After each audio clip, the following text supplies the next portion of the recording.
राज्यसभा चुनाव में।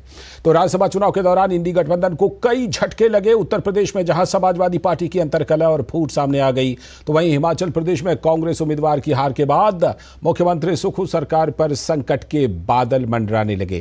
Cross voting करने वाले कांग्रेस के 6 विधायकों के बाद आज दिन भर चले घटनाक्रम में राज्य के कैबिनेट मंत्री और 6 बार हिमाचल प्रदेश के मुख्यमंत्री रहे वीरभद्र सिंह के बेटे विक्रमादित्य सिंह ने बगावत का झंडा और बुलंद कर लिया और सुक्खू सरकार पर गंभीर आरोप लगाए।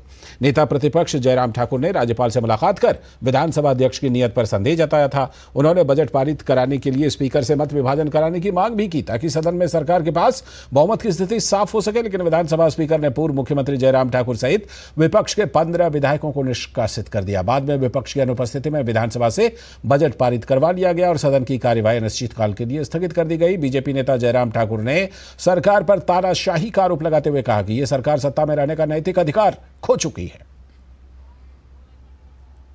हिमाचल प्रदेश की विधानसभा में विपक्ष के 15 सदस्यों का निलंबन करना बेवजह ये पहली बार हुआ। सरकार बचाने के लिए निलंबन किया गया है। हम कह रहे हैं कि आपके पास बहुमत नहीं है और जब नहीं है तो आपको छोड़ देना चाहिए।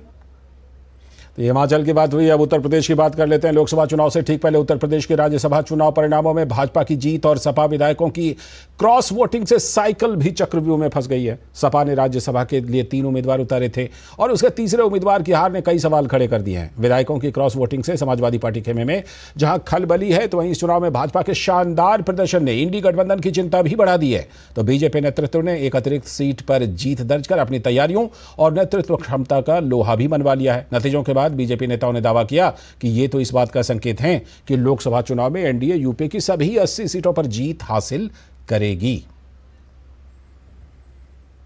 का विषय है कि भारतीय जनता पार्टी के सभी 8 प्रत्याशी विजयी हुए और यह एक संकेत है कि अब की बार 400 पार और यूपी में 80 में 80 इस बार। ये हमें संकेत दे रहा है कि आने वाले लोकसभा चुनाव में हम 80 की 80 सीटें जीतेंगे। ये जीत एक बम्पर जीत है और आने वाले समय में 80 की 80 सीटें हम जीतेंगे, ये इसका संकेत है। तो हमारे खास मेहमान मदन मोहन झा जी जुड़े हुए हैं, उनसे जोड़ते हैं और चर्चा करते हैं। मदन जी, जिस तरह का हम ये देख रहे हैं, चाहे उत्तर प्रदेश ले लीजिए, हिमाचल प्रदेश ले लीजिए, हिमाचल प्रदेश में तो और बड़ा खेला हो गया, लेकिन जिस तरह से वहाँ पर चीज़ें जा रही हैं, उत्तर प्रदेश की भी बात साथ में कर लेते हैं। इससे तो यही लग रहा है कि एक भगदड़ सी है और कहीं ना कहीं जो पहले एक नैरेटिव सेट किया गया था कि लोग तो इसलिए बीजेपी की तरफ जा रहे हैं क्योंकि भाई डर से जा रहे हैं या लालच में जा रहे हैं, लेकिन लगता है वो नैरेटिव इन सब घटनाओं के बाद अब ध्वस्त होती हुई दिखाई पड़ रही है क्या? बिल्कुल, मुझे लगता है कि जैसे हिमाचल में कांग्रेस की सरकार है, अगर कांग्रेस के लोग जो सत्ता में हैं वो अगर सत्ता से बाहर जाना चाहते हैं तो ये तो एक अनोखी बात हुई। अभी तक ये होता था कि जो विपक्ष का आदमी है वो सत्ता पक्ष की तरफ जाता था जी। तो हिमाचल में तो एकदम उल्टा हुआ है। तो मुझे लगता है कि हिमाचल में जो स्थिति है, कांग्रेस के वहां पर अंदरूनी दिक्कतें ज्यादा हैं और जब भी किसी पार्टी में अंदरूनी दिक्कतें होगी तो उसका फायदा बाहर का आदमी उठाएगा, ये एक पुरानी कहावत है। और करीब करीब यही चीजें यूपी में भी हुई हैं। जो विधायकों ने क्रॉस वोटिंग किया उन्होंने स्पष्ट तौर पे कहा है कि वहां पर सनातन धर्म का अपमान किया गया या दूसरी चीजें हुई हैं, तो उनकी अपनी नाराजगी थी। तो जाहिर सी बात है कि जो अंदरूनी नाराजगी विधायकों की थी उनकी कहीं सुनवाई नहीं हुई और उनको और कोई विकल्प शायद नजर नहीं आया कि हमें दूसरे पक्ष में जाना है या क्रॉस वोटिंग करनी है या किसी अच्छे कैंडिडेट को जिताना है। तो मुझे लगता है कि ये चुनौतियां पार्टियों की अपनी हैं और जो जिन पार्टियों में ऐसी क्रॉस वोटिंग है उनकी अपनी चुनौतियां हैं, वो इससे निपटने में नाकाम रही है। को लेकर के एक छोटी सी बात और करना चाहूंगा, एक मनोवैज्ञानिक बढ़त लेने में, आम चुनाव से पहले एक मनोवैज्ञानिक झटका देने में कामयाब रही है। जी मदन जी, हिमाचल को लेकर के एक छोटी सी बात, ये कहीं ना कहीं जो आला कमान है, जो केंद्रीय नेतृत्व है, उनकी भी बड़ी विफलता है। अभिषेक मनु सिंह भी वहां जाकर के हार जाते हैं जबकि उतनी बड़ी बहुमत थी उसके बावजूद।